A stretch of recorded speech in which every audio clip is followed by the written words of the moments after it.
2026 முதல் நாளே உலகளவில் ட்ரெண்டிங். இந்தியா பாகிஸ்தான் மேட்ச் போல கடைசி வரையில் மிக விறுவிறுப்பாக நடைபெற்றது. அமெரிக்காவில் அமெரிக்கன் ஃபுட்பால் என்பது மிகவும் புகழ்பெற்ற ஒரு விளையாட்டு. அங்கு ஆண்டுதோறும் புத்தாண்டு அன்று சுகர் பவுல் என்ற பெயரில் ஒரு பெரிய போட்டி நடக்கும். இந்த ஒரு கால்பந்து போட்டி அமெரிக்காவின் லூசியானா மாகாணத்திற்கும் நியூ ஆர்லியன்ஸ் நகரத்திற்கும் ஒரு பெரிய வர்த்தக திருவிழாவாக அமைந்தது. இந்த ஒரு போட்டியின் மூலம் நியூ ஆர்லியன்ஸ் நகருக்கு சுமார் 200 மில்லியன், அதாவது 1650 கோடி வருவாய் கிடைத்தது. நகரின் தங்கும் விடுதிகள், ஹோட்டல்ஸ் 90% நிரம்பின.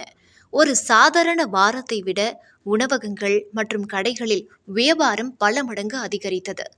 2026 முதல் நாளன்று பலமான ஜார்ஜியா அணியும் துடிப்பான ஒலே மிஸ் அணியும் நேருக்கு நேர் மோதின. யார் இந்த அணிகள்? ஆட்டத்தில் என்ன நடந்தது? ஜார்ஜியா அணி. இவர்கள் ஒரு காலத்தில் யாராலும் தோற்கடிக்க முடியாத அணியாக கருதப்பட்டனர். இந்த போட்டியிலும் இவர்களே வெற்றி பெறுவார்கள் என்று அனைவரும் எதிர்பார்த்தனர். ஒலே மிஸ் அணி. இவர்கள் ஒரு சவாலான அணி. வெற்றி பெறுவார்களா என்ற சந்தேகம் இருந்தாலும் அவர்களிடம் அசாத்தியமான தன்னம்பிக்கை இருந்தது. ஒலே மிஸ் அணியின் தலைமை பயிற்சியாளர் திடீரென விலகிய போது புதிய பயிற்சியாளர் பீட் கோல்டிங் பொறுப்பேற்றார். ஆட்டத்தில் ஒருமுறை ஜார்ஜியா முன்னிலை பெறும்.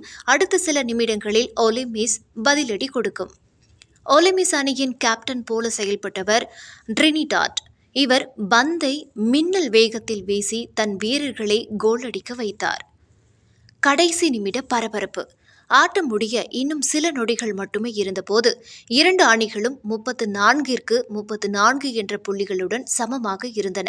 அப்போது ஒலே மிஸ் அணியின் லூகாஸ் கார்னிரோ என்ற வீரர் மிக நீண்ட தூரத்தில் இருந்து பந்தை உடைத்து ஒரு அபாரமான கோல் அடித்தார். ஆட்டம் முடிய 6 நொடிகள் இருந்தபோது ஒலே மிஸ் முன்னிலை பெற்றது. கடைசி நொடியில் ஜார்ஜியா அணி எப்படியாவது ஜெயிக்க வேண்டும் என்று பந்தை ஒரு வீரரிடமிருந்து மற்றொருவருக்கு தூக்கி வீசிக்கொண்டே ஓடினர். ஆனால் துரதிர்ஷ்டவசமாக பந்து தவறி எல்லையை தாண்டிவிட்டது. இதனால் ஒலே மிஸ் அணிக்கு கூடுதல் புள்ளிகள் கிடைத்து 39-34 என்ற கணக்கில் ஒலே மிஸ் வரலாற்று வெற்றியை பெற்றது. கடந்த 120 ஆண்டுகளில் ஒலே மிஸ் அணி 13 வெற்றி பெற்றது இதுவே முதல் முறை. பலமான ஜார்ஜியா அணியை வீழ்த்தியது விளையாட்டு உலகில் ஒரு பெரிய ஆச்சரியமாக பார்க்கப்படுகிறது. ஒலே மிஸ் அணியின் வெற்றி நமக்கு சொல்வது இதுதான். சரியான தரவுகள், விடாமுயற்சி மற்றும் கடைசி நொடி வரை தளராத தன்னம்பிக்கை இருந்தால் உங்களை விட பெரிய பலசாலியையும் நீங்கள் வீழ்த்தி பெரிய லாபத்தை ஈட்ட முடியும்.